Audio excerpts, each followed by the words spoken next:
ਵਾਹਿਗੁਰੂ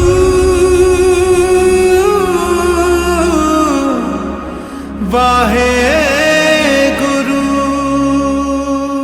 ਵਾਹਿਗੁਰੂ ਵਾਹਿਗੁਰੂ ਵਾਹਿਗੁਰੂ ਵਾਹਿਗੁਰੂ ਵਾਹਿਗੁਰੂ ਵਾਹਿਗੁਰੂ ਵਾਹਿਗੁਰੂ ਸਤਿਗੁਰ ਨਾਨਕ ਪ੍ਰਗਟਿਆ मिट्टी धुंध जग चानन होआ। जे दूजे दा हंकार होना, हंकार दा मतलब की है आहंग मैं बहुत वड्डा अगला छोटा है। अगले नू छोटा करना जे गुनाह है, अगले नू छोटा समझना भी गुनाह है। गुस्ताखी माफ बहुत सारे लोग दूसरे नू छोटा करदे ते नहीं छोटा समझते और धन गुरु तेग बहादुर साहब गुरु अर्जन देव जी महाराज दूजे नू छोटा समझते भी नहीं साधु कहते हैं। ठीक है हंकारी है बड़ा मन दे गुमान है पर फिर भी उन्होंने साधु करके मुखातब करना है। साधो मन का मानते अब अक्सर मैं अर्ज करता हूँ हरिद्वार दे ब्राह्मणा ने जब पूछ लिया गुरु नानक देव जी महाराज को ये जो बड़ी सुंदर रबाब वजांदा है थानू हरी जस सुनांदा है ये थोड़ा चेला है। महाराज कहने लगे नहीं मेरा चेला नहीं है। फिर नौकर है सेवक है नहीं मेरा सेवक भी नहीं। हुण यही भाषा जानदा सी ब्राह्मण ज्ञानी जितना वड्डा ज्ञानी होवेगा दूजे नूं अज्ञानी समझेगा छोटा समझेगा। सब तो प्रबल हंकार ज्ञान का होंदा है उस तो बाद शक्ति का होंदा है धन का होंदा है। ये भी मैं अर्ज करते हैं कहते ने एक फल का एको ही बीज आउंदा है एक बीज दे च एको ही फल पैदा होंदा है। अमरूद दे बूटे नूं अमरूद लगदे ने अंब नहीं ते अंब दे दरख्त नूं अंब लगदे ने केले नहीं। कणक दे चों कणक पैदा होंदी है चने नहीं। चणियां दे चों चने पैदा होंदे ने मकई नहीं। और हंकार दे ते हज़ारां बीज ने ये बहुत सारे बीजां तो पैदा हो जाता है। किन्ने बीजां तो पैदा हो जाता है कुछ एक दी गिनती सानू भगत रविदास ने कराई है। भगत रविदास जी वो कहते ने हम बड़ कव कुलीन हम पंडित हम जोगी सन्यासी। मैं छोटा मोटा कवि नहीं हाँ बहुत वड्डा कवि। तो जितना वड्डा कवि है यकीन जानो उन्ना ही हंकारी है। मैं बहुत नेड़े देखे ने चाहे वो हिंदी दे कवि ने पंजाबी दे कवि ने चाहे उर्दू दे शायर ने दूजियां नूं पैरां दी जुत्ती समझदे ने पैरां दी खाक समझदे ने कुछ भी नहीं। हम बड़ कव मैं छोटा मोटा कवि नहीं बहुत वड्डा कवि। हम बड़ कव कुलीन कुल मेरी कुल वड्डी है इस वास्ते मैं वड्डा। मेरी कविता महान है इस वास्ते मैं महान हाँ। कविता नाल अपनी महानता जोड़ ली दूजे नूं तुच्छ कुल दे नाल अपने नूं वड्डा समझ लिया दूजा कुछ भी नहीं। हम बड़ कव कुलीन हम पंडित पंडित का मतलब इत्थे विद्वान बहुत ग्रंथ पढ़े ने बहुत सारे शास्त्रां का अध्ययन किया हुआ है और हर भाषा के व्याकरण नूं ग्रामर नूं समझिया है। पंडित हुण जितना वड्डा पंडित उतनी वड्डी मैं फिर अर्ज करा, मैं हंकार एक बीज तो नहीं पैदा होंदा, बहुत सारे बीज। हम बड कव कुलीन हम पंडित हम जोगी सन्यासी। जोगी का मतलब है जो जुड़ गया है, जो जुड़ गया है, जिदा हंकार सारा मिट गया है। पर जितना वड्डा जोगी उतना वड्डा हंकारी। मैं पंजाब दे ਉਹ ਸੰਤ ਜਿਨ੍ਹਾਂ ਦੇ ਨਾਲ ਬਹੁਤ ਵੱਡਪਣੇ ਦਾ ਲਕਬ ਜੁੜਿਆ ਹੈ, ਬਹੁਤ ਵੱਡਪਣੇ ਦਾ ਲਕਬ ਜਗਤ ਨੇ ਜੋੜਿਆ, ਉਤਨੇ ਹੀ ਹੰਕਾਰੀ ਦੇਖੇ ਨੇ, ਦੂਸਰੇ ਨੂੰ ਗਿਣਤੀ ਮਿਣਤੀ 'ਚ ਨਹੀਂ ਲਿਆਂਦੇ। ਕਬੀਰ ਕਹਿੰਦੇ ਨੇ, ਆਪਸ ਕੋ ਦੀ ਰਗ ਕਰ ਮਾਨੇ ਅਵਰਨ ਕੋ ਲਗ ਮਾਦ। ਆਪਣੇ ਆਪ ਨੂੰ ਤੇ ਪੂਰਾ ਅੱਖਰ ਸਮਝਦੇ ਨੇ, ਦੂਜਿਆਂ ਨੂੰ ਲਗਾ ਮਾਤਰਾ ਸਿਆਰੀ ਬਿਆਰੀ ਔਂਕੜ ਦੋ ਅੰਕਲ। ਦੂਜਿਆਂ ਨੂੰ ਤੇ ਪੂਰਾ ਅੱਖਰ ਮੰਨਦੇ ਹੀ ਨਹੀਂ, ਆਪਣੇ ਆਪ ਨੂੰ ਪੂਰਾ ਅੱਖਰ ਮੰਨਦੇ ਨੇ। ਆਪਸ ਕੋ ਦੀ ਰਗ ਕਰ ਮਾਨੇ ਅਵਰਨ ਕੋ ਲਗਮਾਤ। ਮਨਸਾ ਬਾਚਾ ਕਰਮ ਨਾ ਮੈਂ ਦੇਖੇ ਦੋਜ਼ਕ ਜਾਤ। ਇਹ ਮਨੁੱਖ ਮੈਂ ਨਰਕਾਂ ਨੂੰ ਜਾਂਦੇ ਹੋਏ ਦੇਖੇ ਨੇ, ਕਬੀਰ ਕਹਿੰਦੇ ਨੇ। ਇਹ ਮਨੁੱਖ ਕੁੰਭੀ ਨਰਕ ਭੋਗਦੇ ਮੈਂ ਦੇਖੇ ਨੇ। ਇਹ ਮਨੁੱਖ ਬੜੇ ਪ੍ਰਬਲ ਦੋਜ਼ਕ ਦੇ 'ਚ ਜਾਂਦੇ ਮੈਂ ਦੇਖੇ ਨੇ। ਹਮ ਬੜ ਕਵ ਕੁਲੀਨ ਹਮ ਪੰਡਤ ਹੈ ਤੇ ਹੁਣ ਸਾਰੇ ਹੀ ਧਾਰਮਿਕ ਗੁਣ, ਤੇ ਇਹਨਾਂ ਧਾਰਮਿਕ ਗੁਣਾਂ ਕਰਕੇ ਦੋਜ਼ਕ।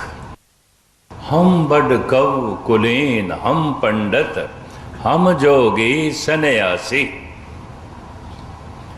ਹੋ ਸਕਿਆ ਕਿਸੇ ਵਕਤ ਸਨਿਆਸੀ ਸ਼ਬਦ ਨੂੰ ਮੈਂ ਖੋਲਾਂਗਾ।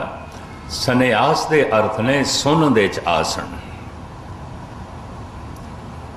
ਸੁਨ ਸਮਾਦ ਅਨਹਦ ਤੈਨਾਦ ਕਹਿਨ ਨਾ ਜਾਈ ਅਚਰਜ ਬਿਸਮਾਦ।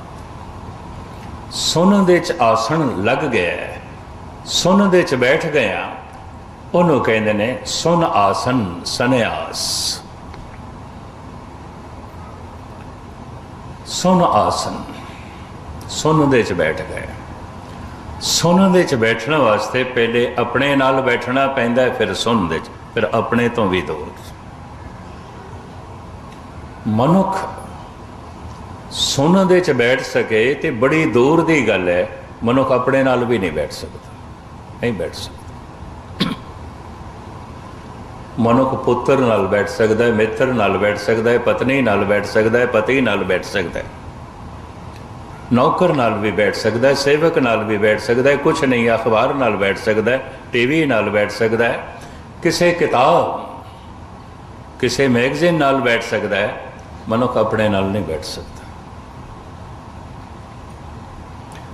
ਕਿਤਾਬਾਂ ਬਾਰੇ ਬਹੁਤ ਕੁਝ ਜਾਣਦਾ ਹੈ, ਆਪਣੇ ਬਾਰੇ ਕੱਖ ਵੀ ਨਹੀਂ ਜਾਣਦਾ। ਇਹ ਵੀ ਮੈਂ ਅਰਜ਼ ਕਰਾਂ। ਮਨੁੱਖ ਸੰਸਾਰ ਦੇ ਨਾਲ ਬੈਠ ਸਕਦਾ ਹੈ, ਆਪਣੇ ਨਾਲ ਨਹੀਂ ਬੈਠ ਸਕਦਾ। ਸੰਸਾਰ ਬਾਰੇ ਬਹੁਤ ਕੁਝ ਜਾਣਦਾ ਹੈ, ਆਪਣੇ ਬਾਰੇ ਕੱਖ ਵੀ ਨਹੀਂ ਜਾਣਦਾ।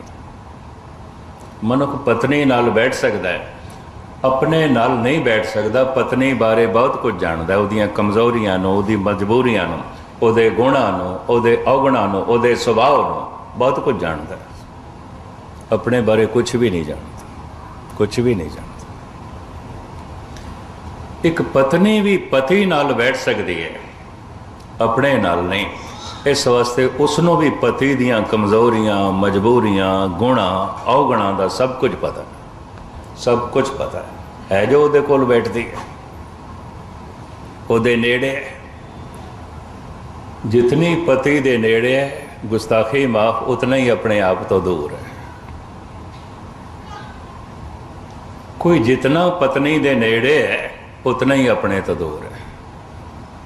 ਜੋ ਜਿਤਨਾ ਪਰਿਵਾਰ ਦੇ ਨੇੜੇ ਹੈ ਉਤਨਾ ਹੀ ਆਪਣੇ ਤੋਂ ਦੂਰ ਹੈ। ਪਰਿਵਾਰ ਬਾਰੇ ਬਹੁਤ ਕੁਝ ਜਾਣਦਾ ਹੈ, ਆਪਣੇ ਬਾਰੇ ਕੁਝ ਵੀ ਨਹੀਂ ਜਾਣਦਾ।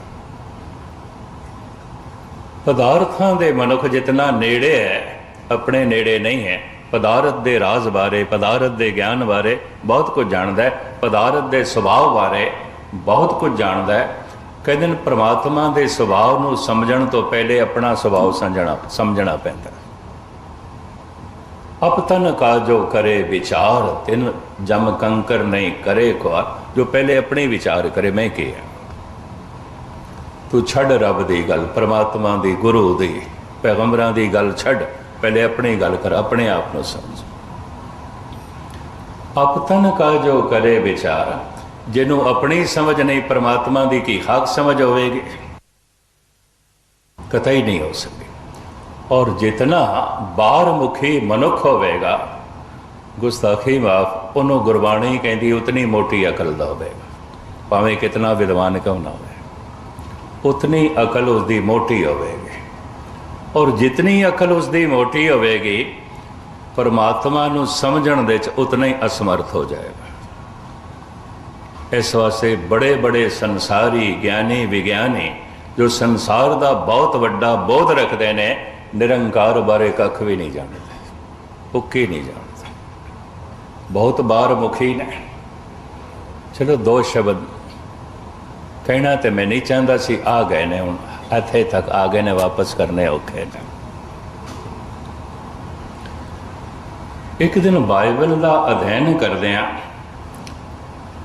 ਸ਼ੰਕਾ ਰਹੀ ਮੈਨੂੰ ਕਾਫੀ ਦਿਨ ਵੀ ਜਿਸ ਪੈਗੰਬਰ ਦੀ ਇਤਨੀ ਵੱਡੀ ਉਮਤ ਹੈ ਔਰ ਜਿਸ ਦਾ ਇਤਨਾ ਵੱਡਾ ਪ੍ਰਭਾਵ ਹੈ, ਸਾਰੀ ਦੁਨੀਆ ਨਵਾਂ ਸਾਲ ਮਨਾਉਂਦੀ ਪਈ ਹੈ।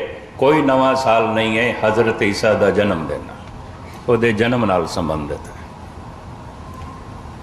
ਨਵਾਂ ਸਾਲ ਨਵੇਂ ਦਿਨ ਤੋਂ ਆਰੰਭ ਹੁੰਦਾ ਹੈ ਨਾ, ਤਾਂ ਫਿਰ ਨਵਾਂ ਸਾਲ ਉਸ ਨੂੰ ਸਮਝੋ ਜਿਸ ਦਿਨ ਦਿਨ ਬਣਿਆ ਸੀ, ਜਿਸ ਦਿਨ ਦਿਨ ਬਣਿਆ ਸੀ, ਜਿਸ ਦਿਨ ਦਿਨ ਸ਼ੁਰੂ ਹੋਇਆ ਸੀ। तो इसका मतलब है ऐसा भी माहौल सी कि दिन नहीं सी, हाँ दिन नहीं सी, समा नहीं सी, वक्त नहीं सी, तो फिर की सी? गुरबाणी कहती है धुंध ही धुंध सी। अरबद नरबद धुंधु कारा, धरण न गगना हुक्म अपारा, ना दिन रैन चंद ना सूरज, सुनने सुन रहा ना दिन सी ना रात सी। तो जिस वक्त, हुण वक्त मैनू मजबूरी च कहना पै रहा, वक्त नहीं सी। वक्त तो शुरू होंदा है दिन नाल, वक्त तो शुरू होंदा है रात नाल। तो जब दिन नहीं है तो रात नहीं है तो वक्त कित्थों? वक्त नू किस तरह तुसी नापदे हो? समय नू किस तरह नापदे हो? समय नू नापण दा जिहड़ा पैमाना है, ये जिहड़ा आरंभ होया वो दिन रात तो। फिर मैं अर्ज करा, समय नू नापण दा सब तो छोटा पैमाना ते सब तो वड्डा पैमाना, सब तो छोटा पैमाना एकदम, एकदम। इसे नू बाद विच असीं एक सैकेंड आख्या, एक पल आख्या, एक छिन आख्या। एक चित जै एक छिन ते आया, एक छिन, एक पल, एक निमक, एक सैकेंड। एक सैकेंड कितना आउंदा है? एक निमक कितना आउंदा है? एक छिन कितना आउंदा है? एक दम जितना। एक दम गया, ये बस एक छिन। वाहे गुरु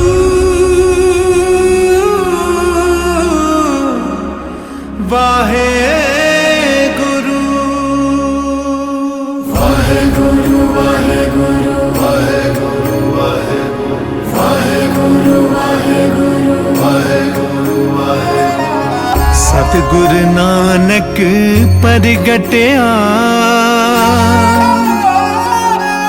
मिटी धुंध जग चानन होआ। वाहेगुरु वाहेगुरु वाहेगुरु वाहेगुरु। सतगुरु नानक परगटिया, मिटी धुंध जग चानन होआ। जो कर सूरज निकलिया, तारे छपे अंधेर पलोआ। तारे छपे अंधेर पलोआ। सतगुरु नानक परगटिया।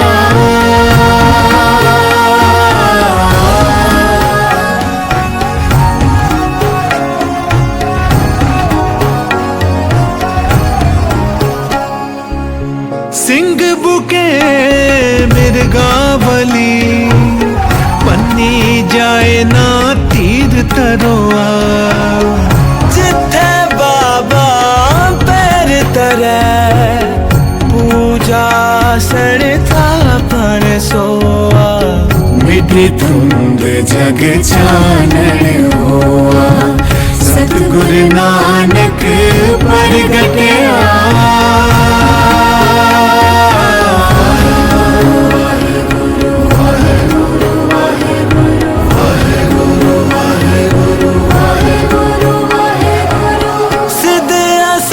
सब जगत दे।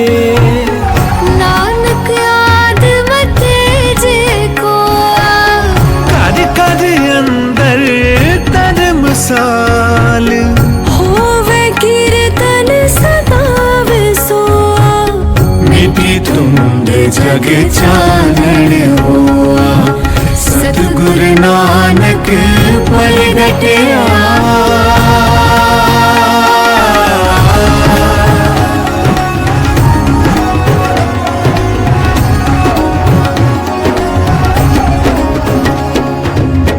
बाबे तारे चारे चक, नौखंड पृथ्वी सच्चा टोआ।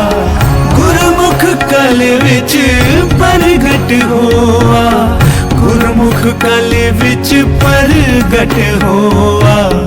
मिटी धुंध जग चानण होआ, सतगुरु नानक प्रगटया। मिटे धुंध जग चानण होआ, ज्यों कर सूरज निकलया। तारे छपे अंधेर पलोआ, तारे छपे अंधेर पलोआ। सतगुरु नानक प्रगटया।